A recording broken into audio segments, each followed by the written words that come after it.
एक नए नर्स के तौर पर फील्ड में आना वाकई टफ हो सकता है। हर तरफ से इन्फॉर्मेशन आ रही होती है, प्रेशर हमेशा हाई रहता है। ऐसा लगता है जैसे आप सीखने के एक समंदर में तैरने की कोशिश कर रहे हैं।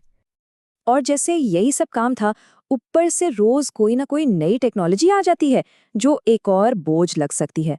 लेकिन जरा सोचिए, अगर कोई नई टेक्नोलॉजी बोझ बनने के बजाय आपका सबसे बड़ा सहारा बन जाए तो?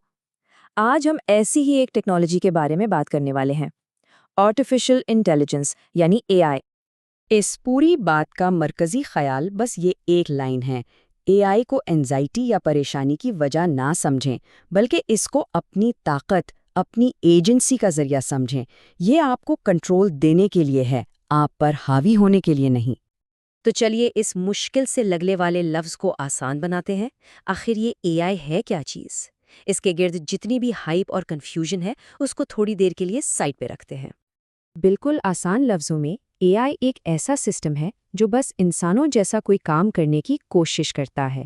That's it. सच में इससे ज़्यादा कॉम्प्लिकेटेड नहीं है। ये इसका बुनियादी कॉन्सेप्ट है। और मज़े की बात ये है कि एआई कोई फ्यूचर की साइंस फिक्शन फिल्म वाली चीज़ नहीं है।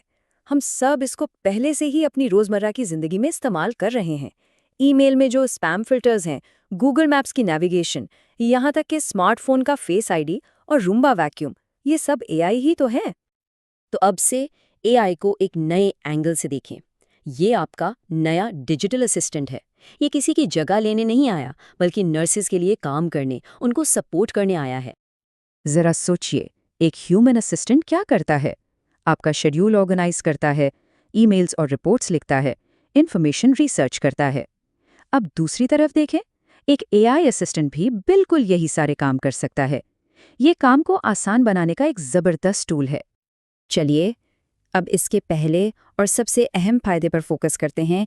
एआई नर्सिंग के भारी एडमिनिस्ट्रेटिव वर्कलोड को मैनेज करने में कैसे मदद कर सकता है। बॉटम लाइन ये है, एआई वो सारे टाइम कंज्यूमिंग काम संभाल सकता है ताकि नर्सेज अपना कीमती वक्त और पूरी तवज्जो पेशेंट केयर पर लगा सकें। मतलब कम पेपर वर्क और ज़्यादा पेशेंट केयर। इसकी एक रियल लाइफ मिसाल देखते हैं। फ़र्ज़ करें, एक लंबी मेडिकल रिसर्च आर्टिकल है।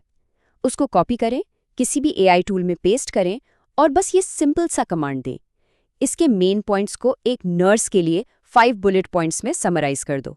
और बस चंद सेकंड्स में सारी अहम मालूमात आपके सामने होंगी। ओके, स्पीड तो आ गई, लेकिन सिर्फ तेज़ी से आगे बढ़ना काफ़ी नहीं है। ज़रूरी है कि काम बेहतर हो, स्मार्ट तरीके से हो। तो अब देखते हैं कि एआई क्लिनिकल सोच और फैसला करने में एक साथी कैसे बन सकता है। इसे एक थिंकिंग पार्टनर यानी एक सोचने वाला साथी समझें। ये आपके फैसलों को रिप्लेस नहीं कर रहा, बिल्कुल भी नहीं, बल्कि ये आपकी स्किल्स को और बेहतर बना रहा है। ये आपके काम को डबल चेक करने और नए पॉसिबिलिटीज तलाश करने में मदद करता है। अब ये देखिए, ये कितना ज़बरदस्त सवाल है। एआई से पूछा जा सकता है, ये मेरा पेशेंट केयर प्लान है, इसमें ऐसे कौन से 5 रिस्क्स हो सकते हैं जिन पर शायद मेरी नज़र नहीं गई। ये पेशेंट सेफ्टी को बेहतर बनाने का एक बहुत ही अनोखा और पावरफुल तरीका है।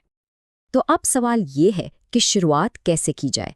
चलिए इसको बिल्कुल आसान बना देते हैं ताकि आज ही पहला कदम लिया जा सके। याद रखें, एआई की दुनिया को एक्सप्लोर करने के लिए बस एक आसान सा एक्शन लेना है। बहुत ज़्यादा सोचने की ज़रूरत नहीं, बस शुरू करना है। एक अच्छा प्रॉम्प्ट लिखने के लिए ये सिंपल सा फॉर्मूला इस्तेमाल करें। पहले अपना रोल बताएं, जैसे मैं एक नॉविस नर्स हूँ। फिर अपना मकसद बताएं, मुझे एक डिस्चार्ज प्लान बनाना है। फिर डिटेल्स दें, जैसे मेरे पेशेंट को डायबिटीज़ और हाइपरटेंशन है और वो सिर्फ स्पेनिश बोलता है। और आखिर में मदद मांगें। और हाँ, सबसे अहम टिप, कॉन्टेक्स्ट देना मत भूलें। सबसे बड़ी गलती जो लोग करते हैं वो है एआई को पूरा कॉन्टेक्स्ट ना देना। मैं फिर से कहती हूँ, कॉन्टेक्स्ट। आप जितनी ज़्यादा तफसीलात देंगे, एआई से उतनी ही बेहतर और काम की मदद मिलेगी। आखिर में इस सवाल पर गौर करें, इंतज़ार करने में क्या नुकसान है? अगर इसे अब नहीं सीखा तो क्या होगा? जो लोग अब इसका फ़ायदा उठा रहे हैं वो ऐसी रफ्तार हासिल कर लेंगे जहां तक पहुंचना दूसरों के लिए वाकई मुश्किल हो जाएगा। एआई सीखना अब एक ऑप्शन नहीं, बल्कि एक ज़रूरी प्रोफेशनल स्किल बनता जा रहा है। और याद रखें, इस पूरी गुफ्तगू में आपकी आवाज़ की बहुत अहमियत है। जब नर्सेज इन टूल्स को सीखकर इस्तेमाल करेंगी, तभी वो हेल्थ केयर में टेक्नोलॉजी के इस्तेमाल को सही शक्ल दे सकेंगी। मुस्तकबिल कैसा होगा, ये आप सबके हाथ में है।